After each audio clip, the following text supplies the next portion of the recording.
রাজস্ব আদায় বাড়লে বৃদ্ধি পাবে পরিকাঠামোগত উন্নয়ন। এক্ষেত্রে জিএসটির অধীনে যারা রয়েছেন তারা সরকার এবং উন্নয়নের অংশীদার। শনিবার প্রজ্ঞা ভবনে জিএসটি জাগরুকতা অভিযানের আনুষ্ঠানিক সূচনায় এমনটাই জানালেন মুখ্যমন্ত্রী ডাক্তার মানিক সাহা। আগামী মাসেই বিধানসভায় 2025-26 অর্থ বছরের বাজেট পেশ করা হবে বলেও এদিন জানিয়েছেন মুখ্যমন্ত্রী ডাক্তার মানিক সাহা। এই রাজস্ব আয় যদি বাড়ে, আমরাও বিভিন্নভাবে বিভিন্ন জিনিস ডেভেলপমেন্টের কথা, ইনফ্রাস্ট্রাকচার ডেভেলপমেন্ট, তবেই আমরা চিন্তা করতে পারবো। এবারও আমাদের সামনের মাসে আমাদের বিধানসভায় আমাদের বাজেট পেশ হবে। সেখানেও আপনাদের এই যে কালেকশন রাজস্ব আয়, তার উপর ভিত্তি করেই কিন্তু আমাদের মেইনলি এর উপর ভিত্তি করে আমাদের বিভিন্ন ডিপার্টমেন্টের বিভিন্ন রাস্তাঘাট সব মিলিয়ে আমাদের বাজেটটা তৈরি হবে।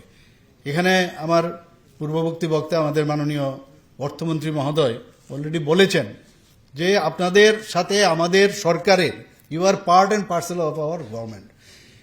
কারণ অর্থ না থাকলে কোনো অবস্থায় কোনো সম্ভব হবে না, কিছুই ডেভেলপমেন্ট করা যাবে না। এখানে আজকে জাগরুকতা অভিযান জিএসটির মাধ্যমে হয়েছে, সেটা আমরা জানি যে এর মাধ্যমে যারা অনেকে জিএসটি দিতে চান না, তাদেরও দরকার এর মধ্যে। 2023-24 অর্থ বছরে 510 কোটি 70 লক্ষ টাকা জিএসটি আদায় করা হয়েছে। দক্ষ প্রশাসন এবং প্রশাসনিক স্বচ্ছতা বজায় থাকার কারণেই তা সম্ভব হয়েছে বলে এদিন জানিয়েছেন মুখ্যমন্ত্রী ডাক্তার মানিক সাহা। 17-18 থেকে এখনের যে জিএসটি সংগ্রহ 2023-24-এ প্রায় 510 কোটি 70 লক্ষ টাকা এখন আমাদের সংগৃহীত হয়েছে। এটা বিরাট বিষয়। তো এখানে আইজিএসটি অর্থাৎ ইন্টিগ্রেটেড যে জিএসটি, সেন্ট্রাল জিএসটি এবং স্টেট জিএসটি, সেখানে প্রায় 1000 কোটি টাকা আমরা কিন্তু পার করে গেছি সেখানে। এবং এটা সম্ভব একমাত্র হয়েছে আমাদের যে নীতি, দক্ষ প্রশাসন এবং প্রযুক্তিগত যে অগ্রগতির ফলে সেটা সম্ভব হয়েছে।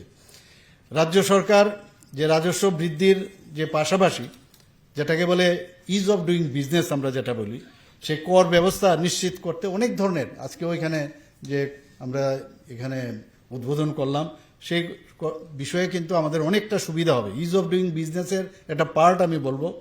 উন্নয়নের অন্যতম প্রধান অংশীদার করদাতাদের কথা মাথায় রেখে 2017 সালে সরল পণ্য ও পরিষেবা কর বা জিএসটি লাগু করে কেন্দ্রীয় সরকার। এই দিশায় রাজ্য সরকারও উন্নত আধুনিক পরিকাঠামো ও পদ্ধতিগত সরলীকরণের দ্বারা শিল্প ও বাণিজ্য তথা করদাতা বান্ধব পরিবেশ তৈরি করতে সচেষ্ট রয়েছে বলে এদিন জানিয়েছেন মুখ্যমন্ত্রী ডাক্তার মানিক সাহা। 2023-24 অর্থ বছরে 374 কোটি 52 লক্ষ টাকা আদায় করেছিল রাজ্য সরকার। 2024-25 অর্থ বছরের জন্য 27,000 কোটি টাকার বাজেট পেশ করেছিল রাজ্য সরকার। এক্ষেত্রে রাজস্ব আয় খাতে রাজ্য সরকারের আদায় হয়েছে 3,700 কোটি টাকা। এর থেকে 27% অর্থ দেওয়া হয় ত্রিপুরা উপজাতি স্বশাসিত জেলা পরিষদকে। আরবান লোকাল বডি বা ইউএলপি কে দেওয়া হয় 10% অর্থরাশি।